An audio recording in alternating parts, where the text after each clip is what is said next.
Thank you very much for dialing into our little video through which we're going to take a look at how the reporting and the governance around our resources and reserves is in the process of changing. So it truly takes into account the nuances of environment, social, and governance. And to do this, I am joined by two fabulous ladies. So firstly, we have the wonderful Ruth Allington, and we also have the fantastic Teresa Steele-Schober.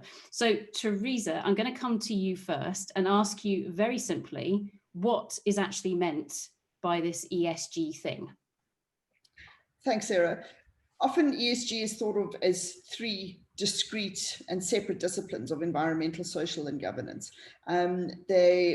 The issues that are covered under these umbrellas are often seen as risks to business, but more and more, both investors and corporations are realizing that these disciplines can actually add value to their companies, and they demonstrate that companies care about the world that they live in, the people that are around them, and how they actually manage their business ethically and transparently. So in a nutshell, it's also the overlap between these disciplines that's important, because issues that affect one area typically affect the others as well.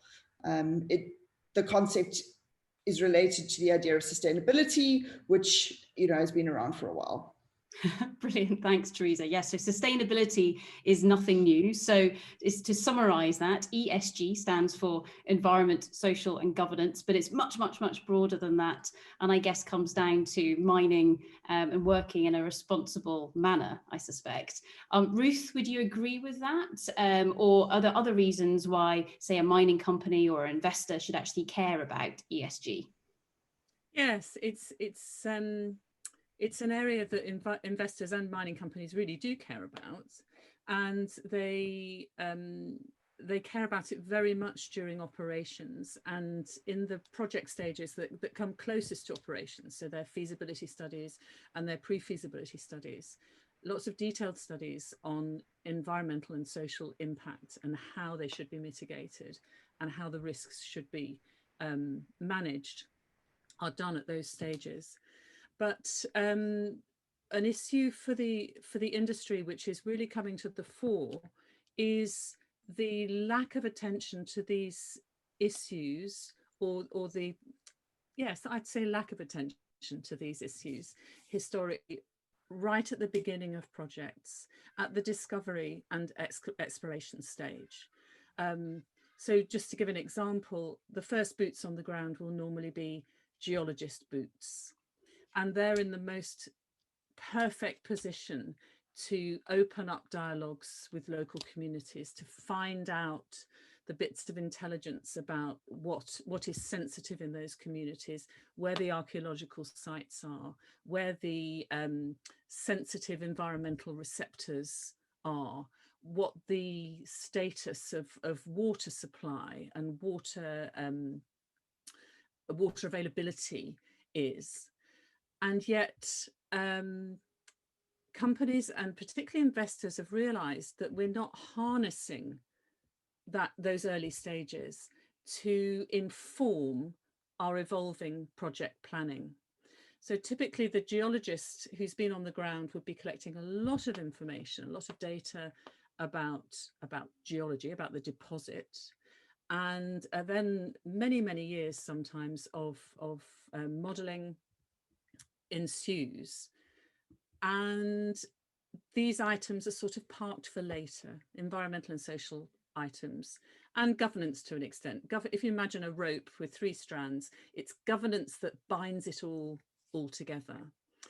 And the problem with this is that we get to the more detailed and high cost project stages, high investment project stages, and we can have missed a lot of problems and a lot of opportunities actually through thinking, well, that's something for later.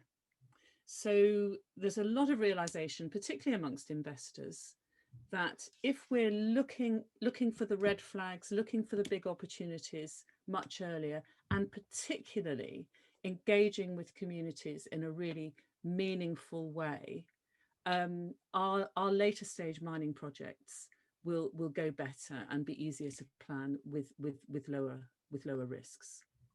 Brilliant. Thank you for that, Ruth. So what I'm hearing there is that actually by the incorporation or the being as open-minded as possible to all of those potential threats or opportunities that are posed by ESG to a mining project, even from the earliest stages of exploration, actually there's a huge amount of value that can be brought to the table. And I guess with that, so from a geologist's perspective, and of course the three of us are all lovers of rocks, so we're all originally geologists, which is very exciting. For us as geologists, there's the reporting codes on the resources and the reserves, which is through which we can really hammer down that governance around, okay, what can you actually dig out the ground in a economical and responsible manner for the future, or what has the potential for that to be that resource, etc., for the future. And this, of course, is encapsulated through CRISCO, so the Committee for Mineral Reserves International Reporting Standards. And I think what happened recently at their AGM was that they had a big session on ESG, which was run by the two of you lovely ladies. So Ruth, do you want to tell us a little bit about that, please? Yes, there's a widening and deepening conversation within the CRISCO family, which is a family of codes and standards, reporting codes and standards, which share a common classification system and definitions and requirements for competence, particularly requirements for competence. And this all over the world, in Europe, which is where I'm based, with the PERC standard, in South Africa, which is where Teresa's based, with the SAM codes, in Australia with JORC, and elsewhere in the world, the organisations that produce and maintain these standards and come together under the CRISCO banner are looking at ways to clarify and more clearly integrate ESG into the reporting standards, so as to give better guidance to investors, which is what this is all about. It's about giving reliable information to investors, and also to practitioners.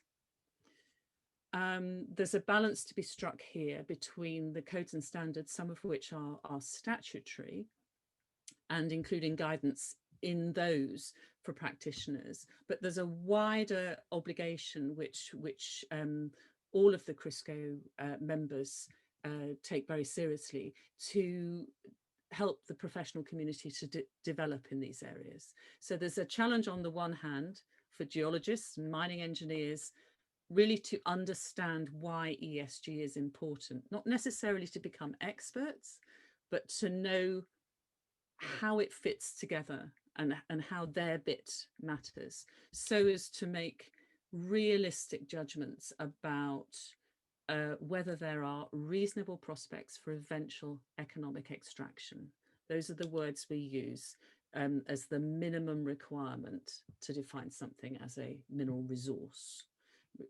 What we're doing currently is great, but we can do so much more by encouraging better attention to ESG matters much earlier in project cycles. And the overarching financial benefits, opportunities of doing this, both in terms of avoiding calamities later on, because you've simply gone on spending lots and lots of money at every project stage and it becomes too big to fail. And so you ignore a big risk. You might put it on your risk register, you think, well, it's never going to happen, and not take it into account. So it's all part of awareness raising, and ensuring that the codes and standards within CRISCO give the basis for really reliable reporting, accessible reporting for usually non-specialists, so non-mining engineers, non-geologists, who are nevertheless specialist investors in this area. This is what the investors need to know. Great. So it's about trying to ensure that those codes and standards really empower those competent people who are having to sign off on those documents, that they truly are incorporating ESG along with all of those other risks that need to be foreseen as early as possible in the life cycle of a particular asset. So this is something where obviously the discussions are being had all over the world, but this is nothing new. And in fact, actually in South Africa, Teresa, I'm going to come to you in a second. In South Africa, you guys have been doing this for years. And in fact, recently you won, well, a year ago, you won an award for some of the fantastic work that you've done. Do you want to tell us a bit about that? Super. So yes, the SAM codes in 2013 sanctioned, the SAM Code Standards Committee sanctioned the development of an environmental and social working group to figure out exactly the answer to these questions. How do we, in our reporting standards, how do we include ESG? It's listed as a modifying factor when we start converting resources to reserves. And it's, again, a big consideration in figuring out if a deposit has realistic prospects for eventual economic extraction. So this working group took about 2 years or so, and we formed what is called the SAMES guideline, SAM coming from the SAM codes, and then obviously ESG for the environmental, social, and governance parameters. And the guideline supports the SAMREC code, which is reserves and resources, and the SAMVAL code, which is the mineral valuation component. And we are engaging with the oil and gas guys to integrate with the SAMOG code as well. So we help. The intention of the guideline is to provide assistance to authors of these competent persons reports to help them understand what information they should be looking at in order to figure out to what extent the environmental and social, particularly the environmental and social considerations for their project could cause an impact, so that they understand that information early on, as Ruth was saying, so that it's known upfront. And for investors, it gives them some level of certainty that the developers of this deposit are aware of what these issues might be and are taking them into consideration. So that's how the SAMES came about. It was launched towards the end of 2016 and actually became a mandatory guideline for the SAMREC code from the publication of the 2016 updates to those codes, which were launched at the beginning of 2017.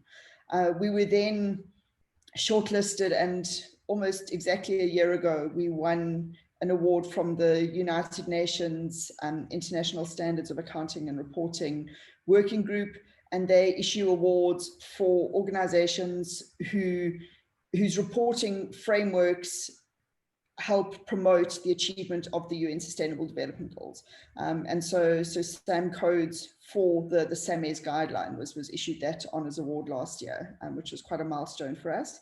And at the moment, we're working to improve the guideline, because we've recognized that although it's technically substantive and all the information that it asks you to consider is clearly laid out, but perhaps where it needs improvement is helping the geologist who's sitting on the ground on an exploration site in the middle of nowhere, who doesn't have access to fleets of consultants, to help them understand what questions they need to think about and how they actually need to assimilate this information in order to apply it to determining resources and reserves. Fantastic. So firstly, a massive congratulations on your award. It's absolutely brilliant. And also, I think it's brilliant for everybody who works in geoscience and within mineral extraction as a whole to see that, yes, there is that very, very clear link between what we do and things like the Sustainable Development Goals. A link that we, of course, see the whole time, but perhaps the external perception is that that's not always as clear. So in summary, ESG, or that world of sustainability and that world of operating responsibly, is incredibly important to all of us who work in mining. And it's becoming more important to those who have an interest in mining, be it from the investor side or the broader stakeholder side as a whole. From the geoscience end, this is something where a huge amount of work is going on all over the world, not just in South Africa. Of course, in Europe with PERC, we're busy updating how we look at that code and all of that governance side of things. Similar projects are going on in Australia, in Canada, and elsewhere in the world. So geoscientists are stepping up to that plate to say, okay, how can we make sure that that guidance and that structure is there to help people who will sign off on those resources and reserves to ensure they are taking into account all of those different potential threats or opportunities that sit there on the ESG side, no matter if you're right at the very early stage of exploration or if you're sitting in quite an advanced resource as a whole. So with that, thank you very, very much, Ruth. Thank you very, very much, Teresa. You will hear more from us, I am sure.